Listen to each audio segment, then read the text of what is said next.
नमस्कार, कान्तिपुर समाचारमा स्वागत छ। सुरु गरौं मुख्य समाचारबाट। प्रतिनिधि सभा विघटन विरुद्धको रिटमा सरकारी वकिलको बहस सकियो।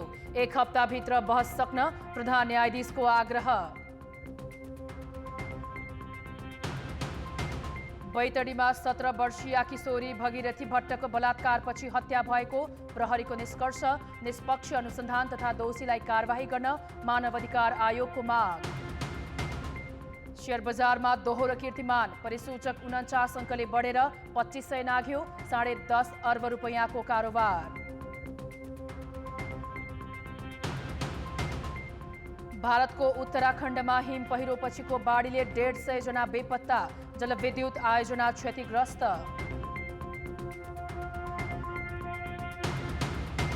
र राष्ट्रिय महिला लिगमा वालिङद्वारा पुलिस 1-0 ले पराजित। चन्द्रपुरले विराटनगरलाई 1-0 नै हरायो।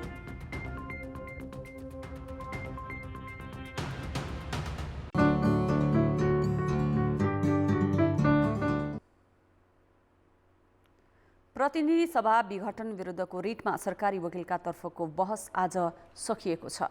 सर्वोच्च अदालतको संवैधानिक इजलासमा माघ 19मा बहस सुरु गरेका सरकारी वकिलले आज सकाएका हुन्। सरकारी वकिलको बहस सकिए पनि प्रधानमन्त्री केपी शर्मा ओली र सभामुख अग्नि सापकोटाका तर्फबाट निजी कानून व्यवसायीले बहस गर्न बाँकी छ। प्रधानमन्त्रीको प्रतिरक्षामा निजी कानून व्यवसायीले आजदेखि बहस थालेका छन्। सरकारी वकिलको बहस सकिएपछि प्रधान न्यायाधीश चोलेन्द्र शमशेर राणाले यो साताभित्र बहस सकाउन आग्रह गरेका छन्। शुक्रबार नै समय व्यवस्थापनका लागि ध्यान दिनुपर्ने बताएका प्रधान न्यायाधीश राणाले आज यो साताभित्र सकिने गरी बहसको समय व्यवस्थापन गर्न आग्रह गरेका हुन्। इजलासले कानून व्यवसायीलाई 15 देखि 20 मिनेटभित्र सक्ने गरी बहसको समय निर्धारण गरेको थियो। आज बहस गरेका सरकारी वकिलले बहुमत प्राप्त प्रधानमन्त्रीले राजीनामा नगरेसम्म संविधानले अर्को प्रधानमन्त्रीको परिकल्पना नगरेको र त्यो अवस्थामा संविधानको धारा 76 को उपधारा 1 अनुसार नियुक्त प्रधानमन्त्रीलाई प्रतिनिधि सभा विघटन गर्न बाधा नपर्ने जिकिर गरेका छन्। सहन्यायाधिवक्ता उद्धव पुडाचैनीले सत्तारूढ नेकपा विभाजन नभएको, संसदीय दलको नेताबाट नहटाइएको र अविश्वासको प्रस्ताव समेत नआएको अवस्थामा प्रधानमन्त्रीलाई विघटनको अधिकार रहेको तर्क गरे। अर्का सहन्यायाधिवक्ता श्यामकुमार भट्टराईले संसदीय शासन प्रणालीमा प्रधानमन्त्रीलाई विघटनको अधिकार हुने जिकिर गरे। उनले सैद्धान्तिक रूपमा स्वीकार्य, बौद्धिक रूपमा आदर गर्न सक्ने र व्यावहारिक रूपमा कार्यान्वयन गर्न सक्ने गरी फैसला गर्नुपर्ने समेत बताए। त्यसपछि प्रधान न्यायाधीश राणाले अहिलेको धरातलीय यथार्थ त्यस्तो छ त भनी प्रश्न गरेका थिए। सहन्यायाधिवक्ता भट्टराईले त्यसको भने जवाफ दिएनन्। संवैधानिक निकायमा गरिएको नियुक्तिका विरुद्ध सभामुख अग्नि सापकोटाले दायर गरेको रिटमा सर्वोच्च अदालतले अन्तरिम आदेश जारी गर्न अस्वीकार गरेको छ। न्यायाधीश प्रकाश ढुङ्गानाको एकल इजलासले आज सभामुखको रिटमाथि सुनवाई गर्दै अन्तरिम आदेश जारी गर्न अस्वीकार गरेको हो। कारण देखाउ आदेश जारी गर्दै मुद्दालाई अग्राधिकार भने दिइएको छ।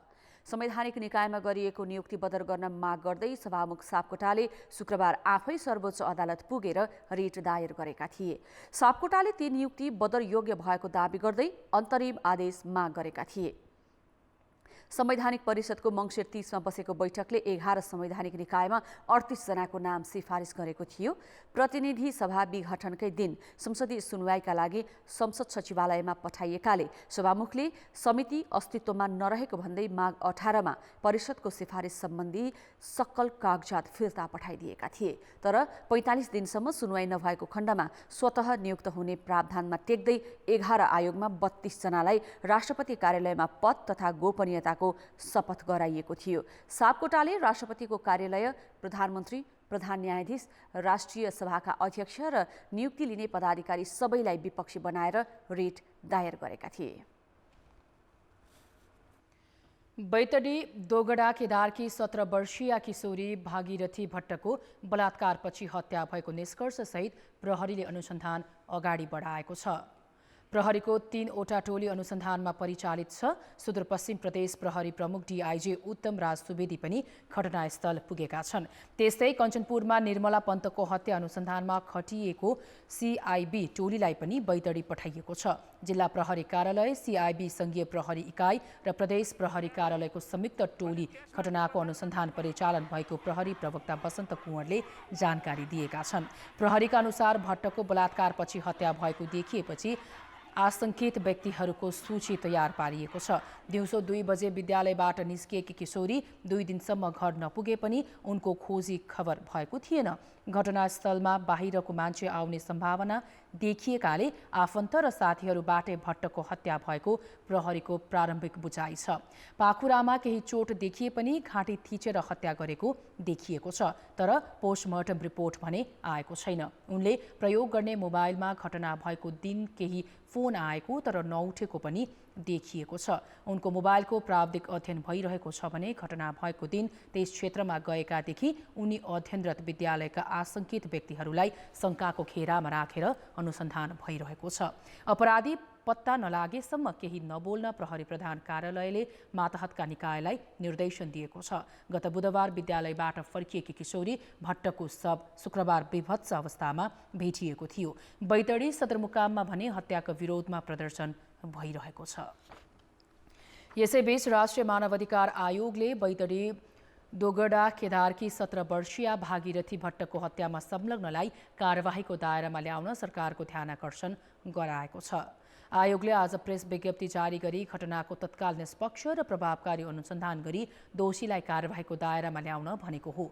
अनुसन्धानका क्रममा साक्षीको सुरक्षा र प्रमाण सङ्कलनमा विशेष सावधानी अपनाउन तथा पीडित परिवारलाई अन्तरिम राहत उपलब्ध गराउन पनि आयोगले सरकारको ध्यानाकर्षण गराएको छ। 1 नम्बर प्रदेशसभाको बैठक प्रारम्भ नै नभई फागुन 9 गतेसम्मका लागि स्थगित भएको छ।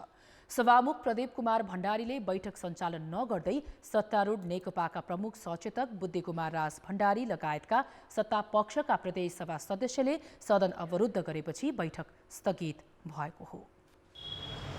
प्रदेश 1 का सभामुख प्रदीप कुमार भण्डारीले आइतबार 2 बजेका लागि 1 नम्बर प्रदेश सभाको बैठक बोलाएका थिए। बैठक अघि बसेको कार्यव्यवस्था परामर्श समितिको बैठकमा सहमति नभएपछि झन्डै 2 घण्टा ढिलो बैठक प्रारम्भ भएको थियो। तर सभामुख भण्डारीले सभा सुचारू गर्नु अगावै नेकपाका प्रमुख सचेतक बुद्धिकुमार राज भण्डारीले 3 महिनासम्मका लागि मुख्यमन्त्री शेरधन राईले कुनै पनि संसदीय गतिविधिमा भाग लिन नपाउने गरी कारबाही गरेका 16 जना प्रदेश सभा सदस्यलाई सभा कक्षबाट ननिकालेसम्म बैठकको कारबाही अगाडि बढ्न नसक्ने जानकारी गराएका थिए। कारणले 16 जना मान्यज्यूलाई कारबाही गरेको अवस्था छ। त्यो सचिवालय नियम दर्ता छ। त्यो निर्णय कारबाही दलले कुनै पनि संसदीय गतिविधिमा भाग नलिने गरी 3 महिनाको लागि कारबाही गरेको अवस्थामा यो सदन अगाडि नबढोस् भन्ने हामी प्रस्ताव गरेका छौँ। सत्तापक्षबाटै सदन अवरुद्ध गरेपछि सभामुख भण्डारीले फागुन 9 गतेसम्मका लागि बैठक स्थगित गरेका छन्। माननीयज्यूहरू बस्नुहोस्, आफ्नो आसन ग्रहण गर्नुहोस्। तपाईहरुको कुरा ध्यानाकर्षण भएको छ। माननीयज्यूहरू बस्नुहोस्। माननीय सदस्यहरू, अब यो बैठक मिति 2077 साल फागुन 9 गते आइतबार दिनको 2 बजेसम्मका लागि स्थगित हुन्छ।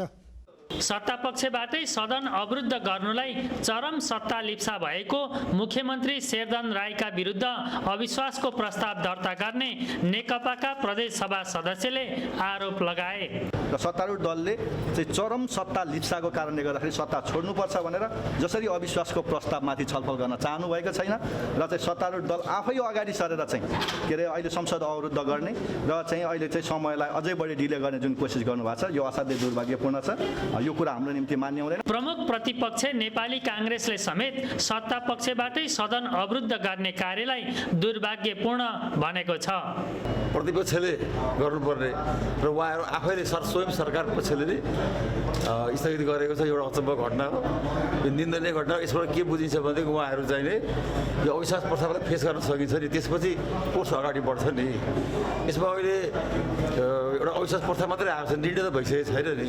निर्णय हुनुभन्दा अगाडि नै यसलाई टेबुलै हुन नदिने, यसले लोकतन्त्रको लागि पे गर्दैन, यसले सङ्घीय लोकतन्त्र गर्दैन, मजबुत बनाउँदैन। कारबाही गरिसकेपछि पनि एक पटक प्रदेश सभाको बैठकमा भाग लिइसकेको अवस्थामा पुनः भाग लिन दिन्न भन्नुको औचित्य नभएको राजनीतिक विश्लेषकको तर्क छ। नदिने हो भने त हिजै दिनु हुँदैन थियो। त अब जब कि त्यो हिजो दिइसकेको अवस्थामा अब चाहिँ रोक्छु भन्ने कुरो चाहिँ आउँदैन, किनभने त्यो चाहिँ नैतिक रूपले पनि र एउटा परम्पराको संवैधानिक परम्पराको संसदीय परम्पराको हिसाबले पनि अब त्यही सदनको त्यही अधिवेशनको एउटा बैठकमा भाग लिइसकेको सदस्यलाई हामीले चाहिँ हाम्रो संसदीय दलबाट निष्कासन गरेका सस्पेन्ड गरेका हौँ, त्यसकारण अब बस्न दिन्न भन्न खालको त भन्ने ठाउँ कहीँ रहँदैन। प्रधानमन्त्री केपी शर्मा ओलीले प्रतिनिधि सभा विघटन गरी वैशाख 17 र 27 गतेका लागि निर्वाचनको घोषणा गरेपछि नेकपाका दाहाल समूहले प्रधानमन्त्री ओली निकट मुख्यमन्त्री राईका विरुद्ध पुस 12 गते प्रदेश सभामा अविश्वासको प्रस्ताव दर्ता गराएका हुन्। नेकपाका दुवै समूहले एकले अर्कालाई कारबाही गर्ने निषेधको राजनीति गरेकाले प्रदेश सभा अनिर्णयको बन्दी बनेको हो। कान्तिपुर समाचारका लागि क्यामेरामा समूह पोखरेलका साथ महाप्रसाद खतिवडा, विराटनगर, मोरङ। ब्रेकपछि समाचारमा स्वागत छ। सत्तारूढ दलको घर झगडाका कारण प्रधानमन्त्री केपी शर्मा ओलीले एकाएक गरेको प्रतिनिधि सभा विघटनलाई असंवैधानिक र प्रतिगामी भन्दै विरोध भइरहेको छ। नागरिक समाज समेत सडकमा छ। तर त्यही असंवैधानिक कदम विरुद्ध स्वयं सत्ता पक्षको दाहाल खेमा सहित नेपाली कांग्रेस र जसपा एउटै मोर्चामा उभिएर सशक्त आन्दोलन गर्न भने चाहिरहेका छैनन्। आखिर किन हुन सकिरहेको छैन ओलीको कदम विरुद्ध संयुक्त आन्दोलन? प्रधानमन्त्री ओलीले पुस 5 गते अप्रत्याशित रूपमा प्रतिनिधि सभा विघटन गरेपछि असंवैधानिक कदम भन्दै 6 गते नै नेकपाको दाहाल नेपाल खेमा नेपाली कांग्रेस र जसपाको संयुक्त बैठक बस्यो। त्यहाँ अध्यक्ष पुष्पकमल दाहालले संयुक्त आन्दोलनको प्रस्ताव गरे, तर कांग्रेस तयार भएनन्। त्यस यता तीनवटै दल आन्दोलनमा त छन्, तर संयुक्त आन्दोलनका बारे भने थप छलफल समेत हुन सकेको छैन। त्यसको कारण हो आवरणमा आन्दोलन र खासमा चुनावको तयारी अघि बढाउने कांग्रेसको रणनीति। नेकपाको दाहाल नेपाल पक्षको जोड चाहिँ अहिले पनि संयुक्त आन्दोलनबाटै ओलीलाई विस्थापित गर्ने र बरु त्यसपछि सरकारको नेतृत्व कांग्रेसलाई दिने भन्ने छ। नेपाली कांग्रेस, जनता समाजवादी पार्टी, अरू पार्टीहरूसँग, थुप्रै पार्टीहरूसँग, विभिन्न सङ्घ संस्थासँग, नागरिक आन्दोलनसँग हामी लगातार छलफलमा छौँ। किनकि यो विषय सिङ्गै राष्ट्रको विषय बनेको छ। त्यही कारण सिङ्गै राष्ट्रलाई एकताबद्ध गरेर लानुपर्छ भन्ने हाम्रो बुझाइ छ। त्यसकारण हामी सहकार्यमा छौँ, अन्तर्क्रियामा छौँ र हाम्रो कोसिस छ कि आन्दोलनलाई अब संयुक्त गरौँ। कांग्रेस र जसपा भने संयुक्त आन्दोलनका पक्षमा देखिनन्। संविधान र स्थिरता खल्बलिए पनि नेकपा विभाजित भएको बेला चुनावमा जाँदा सके बहुमत नत्र पहिलो दल बनेर सत्तामा पुग्ने कांग्रेसको दाउ छ। आन्दोलनका एजेन्डा नमिल्ने र संसद विघटन भइसकेकाले व्यक्ति विस्थापित गर्दैमा स्थायित्व नहुने भन्दै कांग्रेसले निर्वाचनमै जोड दिएको छ। 2051 को मनमोहन अधिकारीले चाहिँ विघटन गरेको संसदपछि जसरी दलहरू फेरि फुटेर चाहिँ एउटा अस्थिरताको दुश्चक्र सुरु भएको थियो र संसदीय व्यवस्थालाई समेत बदनाम गर्ने काम त्यो बेला भएको थियो, त्यसको पुनरुत्थान नहोस् भन्ने चाहिँ हाम्रो चिन्ता चासो छ। हामी चाहन्छौँ कि त्योभन्दा बेटर वे भनेको निर्वाचनको सुनिश्चितता हो र निर्वाचनको सुनिश्चितता गर्नका लागि सबै राजनैतिक शक्तिहरू एक ठाउँमा आयौँ। अहिलेको अवस्थामा भने हामी आगामी वैशाखमा निर्वाचन गर्न सक्छौँ। केपी ओलीले यदि अहिलेको प्रधानमन्त्रीले यदि त्यो बेला निर्वाचन गर्न सकेनन्, आफ्नो संवैधानिक दायित्वलाई पुरा गर्न सकेनन् भनेपछि त्यसपछि सबै दलहरू एक ठाउँमा आउनुपर्छ र संविधानलाई लिकमा ल्याउनका लागि संयुक्त रूपमा प्रयास गर्नुपर्छ। तराई मधेसमा जनाधार भएको अर्को दल जसपालाई पनि नेकपाको विभाजन नै राजनीतिक रूपमा फाइदाजनक छ। त्यसैले यस अघिका संयुक्त आन्दोलनहरूबाट धोका बाहेक केही नपाएको भन्दै यसका नेताहरू व्यक्ति बदल्ने आन्दोलनमा सहभागी हुनुको अर्थ नरहेको बताइरहेका छन्। अरूको त केपी ओलीको एजेन्डा बोकेर हिँड्न जरुरी छैन, प्रचण्डजीको एजेन्डा बोकेर देश र जनताको एजेन्डाको यो चाहिँ आन्दोलन, यो आन्दोलनको एजेन्डा चाहिँ यो चाहिँ टेम्पोररी बेसमा कसैलाई कुर्सीमा बसाउनलाई त्यो आन्दोलन गर्ने होइन के। त्यसैले पूरकमा यो आन्दोलन पूर्णता प्राप्त गर्नलाई यो आन्दोलन गर्नुपर्छ र संयुक्त आन्दोलन संयुक्त एजेन्डाका साथ मात्रै गर्न सकिन्छ। प्रधानमन्त्री ओलीको कदम असंवैधानिक हो भन्नेमा ओली इतरका लगभग एकमत छन्। यद्यपि यो विषय अदालतमा विचाराधीन छ। तर कांग्रेस र जसपालाई सम्भावित चुनावी परिणाम आफ्नो पोल्टामा पर्ने आशाका कारण संयुक्त आन्दोलनको प्रस्ताव अलपत्र छ। तर सरकारले दाबी गरे जसो वैशाखमा चुनाव हुने वातावरण देखिएन भने संयुक्त आन्दोलनको सम्भावना भने रहन जान्छ। कान्तिपुर समाचारका लागि क्यामेरामा पशुपति बुढाथोकीका साथ दशरथ राई, काठमाडौँ। कोरोना भाइरस संक्रमण विरुद्ध सरकारले सोमबारदेखि दोस्रो चरणमा खोप लगाउँदैछ। पहिलो चरणमा संक्रमण रोकथामका लागि अग्रपंक्तिमा खटिनेहरूलाई नै लक्ष्य अनुसार खोप लगाउन नसकेको सरकारले दोस्रो चरणमा सञ्चारकर्मी र कूटनीतिक नियोगका कर्मचारीलाई लगाउन लागेको हो। पहिलो चरणमा अग्रपंक्तिमा खटिएका 4,30,000लाई खोप लगाउने लक्ष्य थियो, तर धेरैजना खोप लगाउन अच्किए। 1,85,000ले मात्र खोप लगाएको स्वास्थ्य मन्त्रालयको तथ्याङ्क छ। खोप लगाएका मध्ये कतिपयलाई ज्वरो आउनुका साथै टाउको दुख्ने लगायत समस्या देखियो, तर यो सामान्य हो। सरकारले पनि खोप पूर्ण सुरक्षित रहेकाले कसैले पनि आत्तिन आवश्यक नरहेको भनेको छ। खोप लगाएपछि पनि स्वास्थ्य सुरक्षा मापदण्ड पालना गर्नुपर्ने जानकारहरूको भनाइ छ। भ्याक्सिनका कारणले हाम्रो शरीरले निकाल्नु पर्ने एन्टिबडी प्रतिरोधी क्षमता 2 देखि 3 हप्ता नभइकन निस्किन सक्दैन। त्यसकारण भ्याक्सिन लगाएको भोलिपल्ट म मास्क खोलेर बजारमा जान्छु भन्नु मूर्खता हो। त्यसकारण यो सुरक्षित हुनलाई 2 देखि 3 हप्ता कम्तीमा लाग्दछ। भ्याक्सिन हामी जुन लगाइरहेका छौँ यो भ्याक्सिनको संसारभरिको यसले चाहिँ प्रभावकारिता 70-72% मात्र देखाएको हुनाले 30% मान्छेलाई अझै पनि रिस्क रहन्छ। भ्याक्सिन लगाइसकेका 1 महिना पुरा भइसकेका भनेपछि भ्याक्सिन लगाए पनि सामाजिक दूरी, ह्यान्ड सेनिटाइजेसन, रेस्पिरेटरी इटिक्वेट यो 3टा अझै पनि केही समय हामीले प्र्याक्टिस गर्नुपर्ने जरुरी छ। भारतले 2 साता अघि नेपाललाई 10 लाख डोज खोप दिएको थियो। मन्त्रालयसँग अहिले मौजात खोप भारतले अनुदानमा दिएको हो। त्यो खोप दोस्रो चरणमा सोमबारदेखि सञ्चारकर्मी र कूटनीतिक नियोगका कर्मचारीलाई लगाउने तयारी छ। उनीहरूलाई खोप लगाउन 5 दिनको समय तोकिएको छ। ठुलो जनसङ्ख्यालाई लगाउँदा पनि सामान्य असरहरू बाहेक अघि नै मैले भने सामान्य लगाएको ठाउँमा दुख्ने, टाउको दुख्ने र शरीर दुख्ने त्यो पनि धेरैलाई केही पनि भएको छैन। केही 100 मान्छेहरूलाई त्यस्तो भएको छ र अरू जटिल समस्या केही पनि आएको छैन भनेपछि यसैले पनि के देखाउँछ भने यो खोप अत्यन्तै सुरक्षित छ र अनि यो यसको बारेमा कुनै दुविधा राख्नुपर्ने, डराइरहनु पर्ने अथवा कसले लगाएपछि मात्रै लगाउँछु भन्नुपर्ने त्यो अवस्था छैन। 70 देखि 90% सम्मलाई खोप नलगाएसम्म समुदायमा संक्रमण चक्र रोक्न सकिँदैन। त्यसैले कुनै सीमित समूहलाई लक्षित गर्ने भन्दा पनि ठूलो संख्यामा खोप लगाउनतिर सरकारको ध्यान जानुपर्ने देखिन्छ। कान्तिपुर समाचारका लागि कृपाल गौतम, काठमाडौँ। सरकारले स्वास्थ्य सम्बन्धी 5वटा काउन्सिललाई एउटै बनाउने भएको छ। आर्थिक बोझ कम गर्न र काममा एकरूपता ल्याउन भन्दै स्वास्थ्य मन्त्रालयले 5 अलग काउन्सिललाई छाता कानुन ल्याई एउटै बनाउने भएको हो। यसका लागि मन्त्रालयले आवश्यक प्रक्रिया अगाडि बढाएको छ। अहिले स्वास्थ्यसँग सम्बन्धित 5वटा काउन्सिल छन्। काम, कर्तव्य र अधिकार एकै प्रकारको भए पनि नेपाल मेडिकल, नर्सिङ, आयुर्वेद र फार्मेसी काउन्सिल अहिले अलग अलग कानुन अन्तर्गत सञ्चालित छन्। यी सबै नियमनकारी निकाय हुन्। यस्तै नेपाल स्वास्थ्य व्यवसायी परिषद पनि अलगै कानुनबाट सञ्चालनमा छ। कानुन अलग भएकाले ती सबै काउन्सिलमा पदाधिकारी फरक फरक छन्।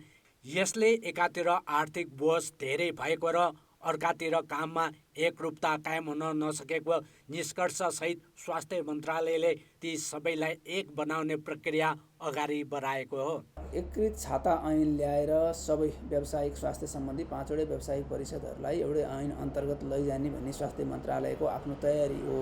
एउटै छाता संस्था अनुसार, छाता सङ्गठन अनुसार चाहिँ अगाडि बढ्न सक्यो भने चिकित्सा शिक्षाको गुणस्तरमा पनि एकरूपता हुन्छ र सम्बन्धित पेसा व्यवसायमा पनि एक किसिमको बुझाइ हुन्छ र सहज हुन्छ, सेवा प्रवाह पनि सहजीकरण हुन्छ भन्ने अर्थले एक रूपले अगाडि बढ्न खोजिएको हो। त्यसो त सरकारको चालु आर्थिक वर्षको नीति तथा कार्यक्रममै स्वास्थ्य सम्बन्धी सबै काउन्सिललाई एउटै बनाउने उल्लेख छ।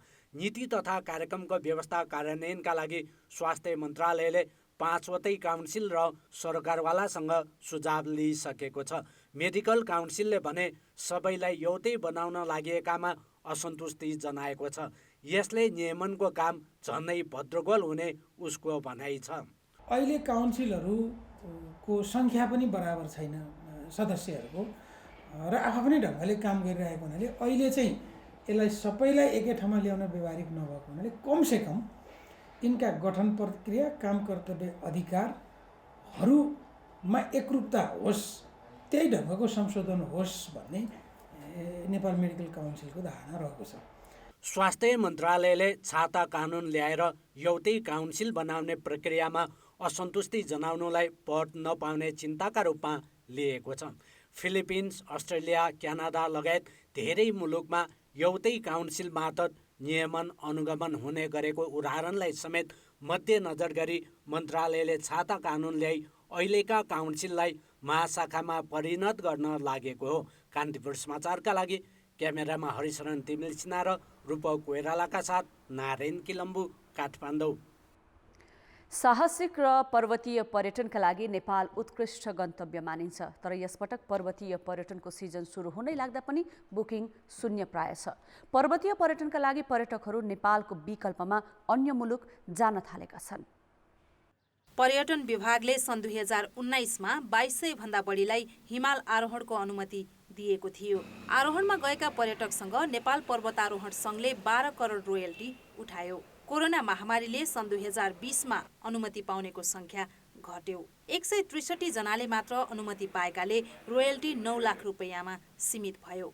यसपालिको हिउँदयामका लागि 10वटा टोलीले अनुमति लिएका थिए। ती टोलीले 45 जनाका लागि अनुमति लिएकामा अधिकांशले आरोहण गरिसकेका छन्। हिमाल आरोहणका लागि वैशाख जेठ सबैभन्दा उपयुक्त मानिन्छ, तर त्यो सिजनका लागि अहिलेसम्म एकजना पर्यटकले पनि बुकिङ गरेका छैनन्। 7 दिनसम्म क्वारेन्टिनमा बस्नुपर्ने तथा 5000 अमेरिकी डलर बराबरको कोभिड बिमा गरेको हुनुपर्ने लगायत मापदण्डले पर्यटक आकर्षित नभएको व्यवसायीको बुझाइ छ। क्वारेन्टाइन 7 डेजको लागि अहिले व्यवस्था गरेको छ। त्यसलाई सकभर भयो भने अब खोप पनि आइसकेका हुनाले यसलाई चाहिँ नि हटाउने, वर्स इन द वर्स्ट केसमा सकेन भने 3 दिनमा मात्रै लिमिट गर्नु, नम्बर 1। नम्बर 2, यो 5000 डलर बराबरको चाहिँ कोभिड इन्सुरेन्स गर्नु पनि जुन प्रावधान छ अलिक महँगो भएको छ, त्यसलाई हटाइदिनुपर्छ।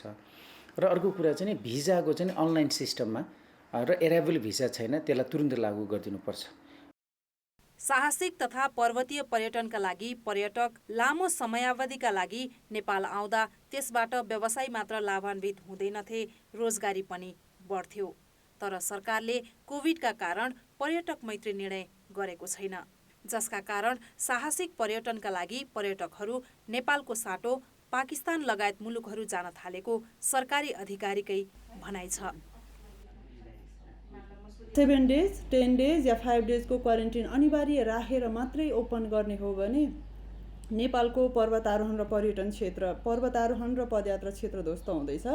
यसको लाभ चाहिँ मुख्य रूपमा उठाएको भनेको पाकिस्तान, त्यसपछि अन्य कन्ट्रीहरूले उठाइरहेछन्। हाम्रो कम्पिटिटर कन्ट्रीमा कस्तो किसिमको कानुन, कस्तो किसिमको प्रोटोकल, कस्तो किसिमको आरोहण व्यवस्थापन गरेका छ भन्ने कुरा हेरेर त्यसको तुलनात्मक सिमिलर कानुन बनाउन सकेन भने, सिमिलर ढङ्गले ट्रिट गर्न सकेन भने हाम्रो पर्यटक जिरो हुनेवाला छ।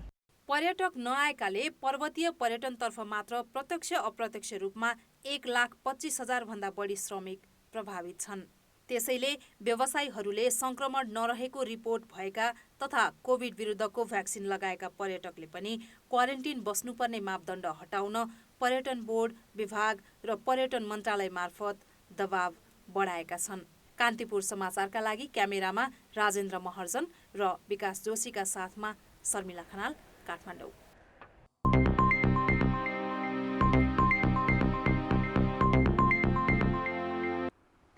शेयर बजारमा आज कीर्तिमानी कारोबार भएको छ। करिब 10.5 अर्ब रुपैयाँको कारोबार भएको छ भने परिसूचक पनि अहिलेसम्मकै उच्च 2524 अङ्कमा पुगेको छ।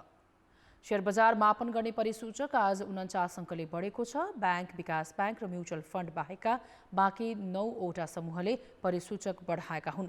लघु वित्त समूहको परिसूचक सबैभन्दा धेरै 7.8% उकालो लागेको छ। टिप्रोक्स, मेरो, सारथी नेपाल, आरएसडीसी लगायत 2 दर्जन लघुवित्तको शेयर मूल्य सर्किट लागेर अर्थात् 10%ले बढेको छ। जीवन बीमा, निर्जीवन बीमा र जलविद्युत समूहको परिसूचक 3% भन्दा धेरै बढेको छ।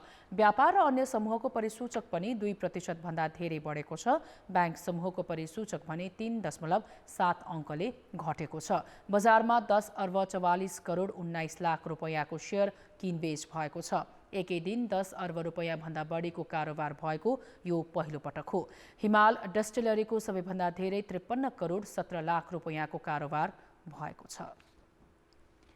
सरकारी अनुगमन निष्प्रभावी हुँदा बजारमा दैनिक उपभोग्य वस्तुको भाव आकाशिएको छ। खाने तेल, दाल, चामलदेखि गेडागुडीको भाव महँगिए पनि नियमनकारी निकाय भने अनुगमनको तथ्याङ्क देखाएर रमाइरहेको छ। 2 महिना अघिसम्म उपभोक्ताले सनफ्लावर र भटमासको तेल प्रति लिटर 160 रुपैयाँमा किन्थे। अहिले त्यो मूल्यमा तेल पाइँदैन। लिटरमै 50 रुपैयाँ भाव बढेको छ। यस्तै मुसुरोको दालको मूल्य किलोमै 30 रुपैयाँले बढेर 160 रुपैयाँ माथि पुगेको छ। केराउ किलोमा 40 रुपैयाँ महँगिएको छ।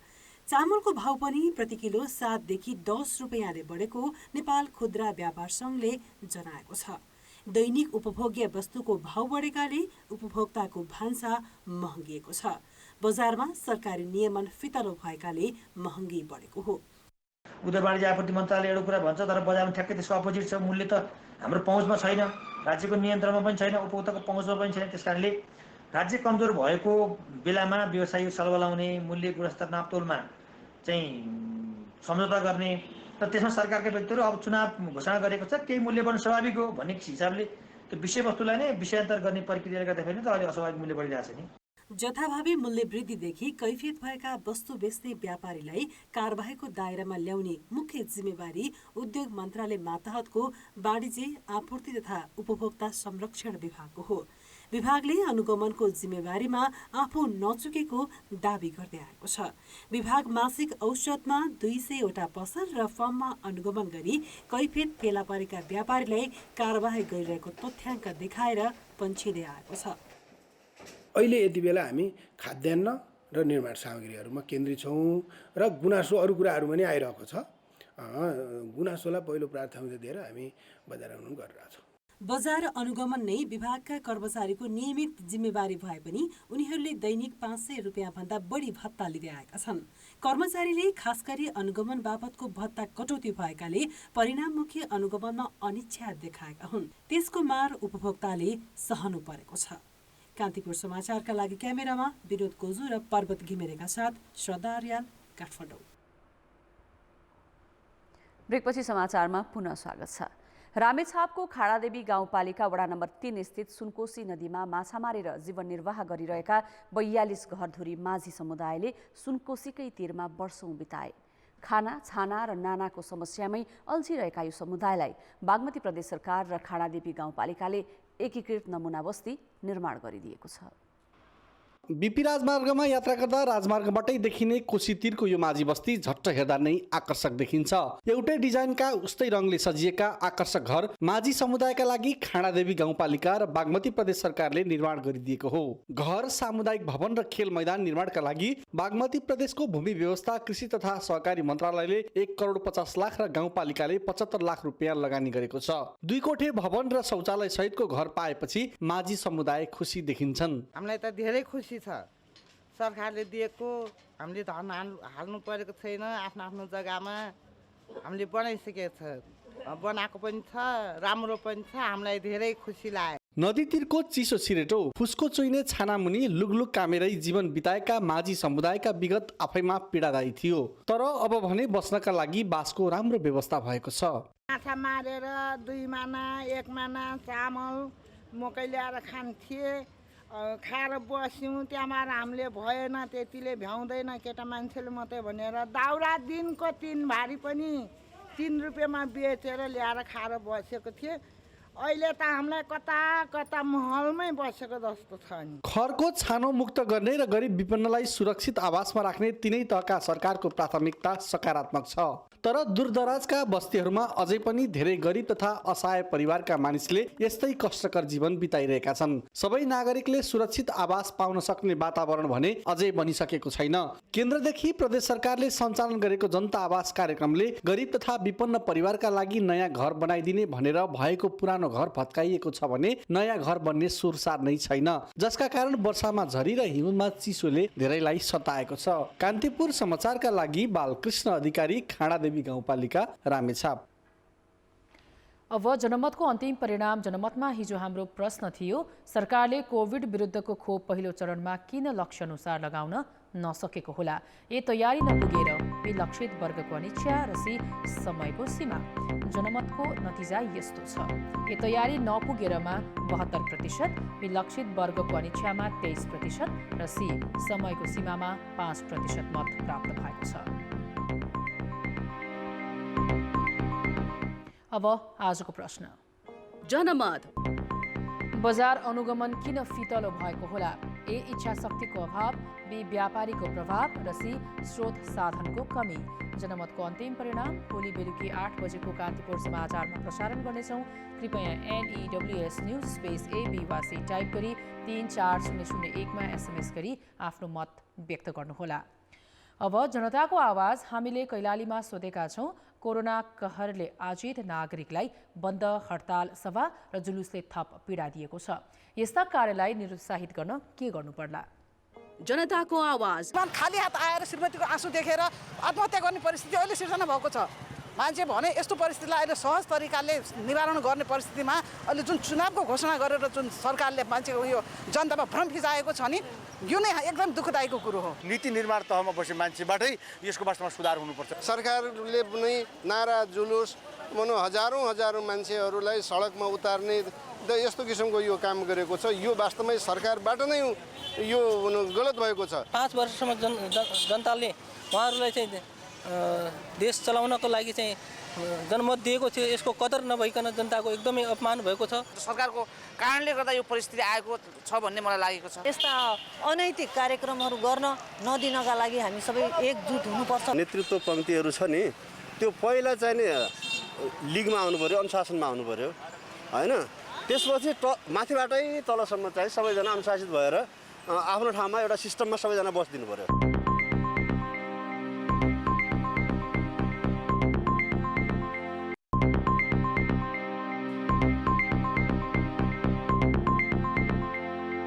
नमस्कार, कान्तिपुर खेलकुद समाचारमा स्वागत छ। राष्ट्रिय महिला लिगमा वालिङ नगरपालिका स्याङ्जाले नेपाल पुलिस क्लबलाई 1-0 गोलले पराजित गरेको छ। पुलिसको जारी लिगमा यो लगातार दोस्रो हार हो। इन्फा कम्प्लेक्समा आज भएको रोमाञ्चक खेलमा पुलिस पहिलो हाफ गोलरहित बराबरीमा रोकियो। दुवै टिमले गोलको मौका बनाएका थिए तर सफल भएनन्। दोस्रो हाफको 58 मिनेटमा वालिङले पुलिसलाई स्तब्ध पार्दै अग्रता लियो। उसका लागि मिथो एलुडाई रुथले गोल गरिन्। त्यसपछि पुलिस खेलमा फर्कन सकेन र लगातार दोस्रो खेलमा विभागभन्दा बाहिरको टिमसँग हार पुग्यो।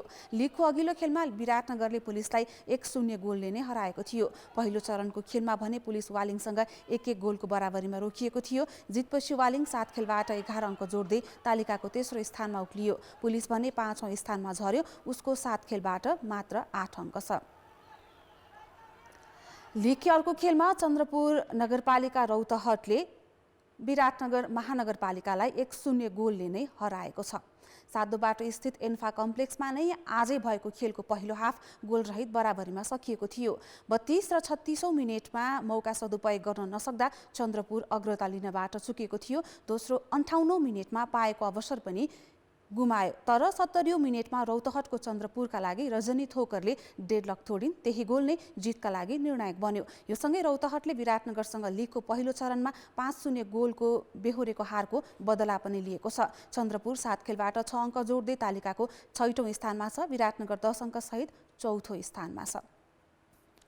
नेपाली क्रिकेट टिमको मुख्य प्रशिक्षकका रूपमा नेपाल आएपछि डेभ वाटमोरले पहिलो पटक राष्ट्रिय टिमको प्रशिक्षण सम्हालेका छन्। मार्चमा ओमानमा हुने ICC विश्वकप क्रिकेट लिग 2 का लागि 32 खेलाडीलाई बन्द प्रशिक्षणमा बोलाइएको छ। क्यानले प्रशिक्षक वाटमोरले नयाँ र पुनरागमन गरेकाहरूको क्षमतालाई राम्रो निहाल्न सकुन् भनेर 2 चरणमा खेलाडीलाई प्रशिक्षणमा राखेको छ। मार्चमा ओमानमा घरेलु टिमसहित अमेरिका र नेपालले खेल्ने त्रिकोणात्मक सिरिजका लागि क्यानले शनिबारबाट खेलाडीलाई बन्द प्रशिक्षणमा राखेको छ। एकैपटक क्याम्पमा राख्ने परम्परा छाडेर यसपालि 2 चरणमा बन्द प्रशिक्षण राखिएको छ। नयाँ प्रशिक्षक वाटमोरले सबै खेलाडीले राम्रोसँग बुझ्न पाउन् भन्ने हिसाबले पहिलो चरणमा नयाँ र कमब्याक गरेका 21 जना खेलाडी प्रशिक्षणमा छन्। प्रशिक्षण सम्हालेका वाटमोरले नेपाली खेलाडीमा क्षमता राम्रो भएको र त्यसलाई निखार्ने काम आफ्नो रहेको बताएका छन्। A really good opportunity for me to see these boys. That's the real good thing so far. I watched the Prime Minister's Cup, most of the matches, but to actually work with them in the net is a little bit different, and it's much better. So I'm very pleased to be able to do that. We're trying to give of what is in my head, all that years of accumulated knowledge I want to share. So I'll continue to do that, to the point where we do that with some theoretical sessions as well. So we've got a couple coming up indoors later. वाटमोरले पहिलो चरणका खेलाडीसँग 1 साता समय बिताउनेछन्। क्याम्पमा 4 जना नयाँ खेलाडी पहिलो पटक समावेश भएका छन्। अनुभवी प्रशिक्षकको सुझाव र सल्लाह उनीहरूका लागि झन राम्रो अवसर हुनेछ। सिनियर क्याम्प हो, नयाँ प्लेयर म छु भने कम्पिटिसन त भइहाल्छ। त्यही पनि अब कम्पिटिसन आफ्नो ठाउँमा छ, आफ्नो परफर्मेन्स भने आफ्नो गेम, आफ्नो एबिलिटीजहरुमा छ, म त्यसमै वर्क गरेर छु। सीनियर के साथ खेल रहा हूँ, अच्छी बॉलिंग हो रही है, तो कोच भी अच्छे हैं, इसलिए ब्याटिङ अच्छी हो रही है। प्रधानमन्त्री कपमा राम्रो प्रदर्शन गरेका खेलाडी मध्येबाट केहीलाई कमब्याक गर्ने अवसर पनि दिएको छ। 4 वर्षपछि राष्ट्रिय टिमको क्याम्पमा फर्किएका पृथु बास्कोटाका लागि पनि यसपालिको क्याम्प फेरि नयाँ बाटो बनाउने मौका हुनेछ।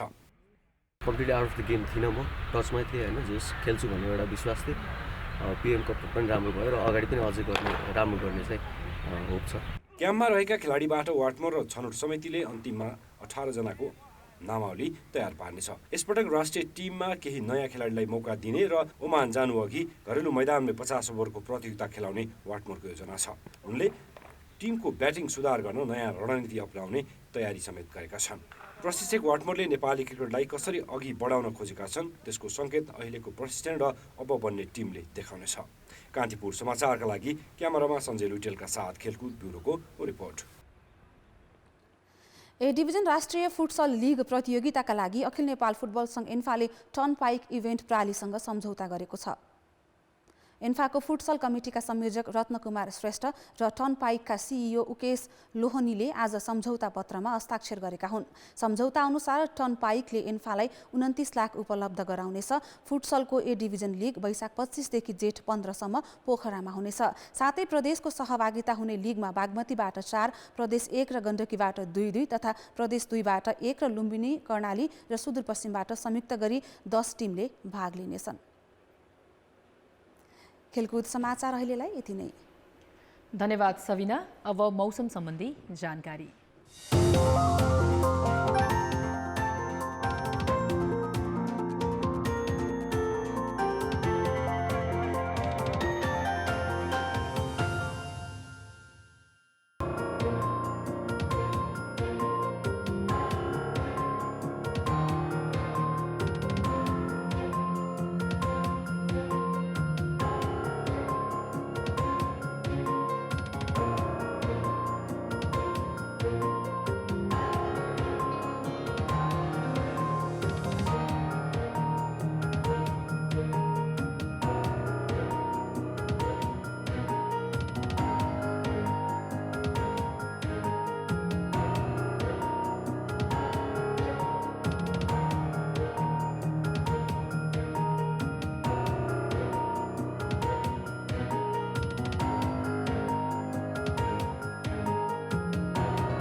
कान्तिपुर समाचार अहिलेलाई सकियो। कान्तिपुर टेलिभिजन हेर्दै गर्नुहोला। नमस्कार।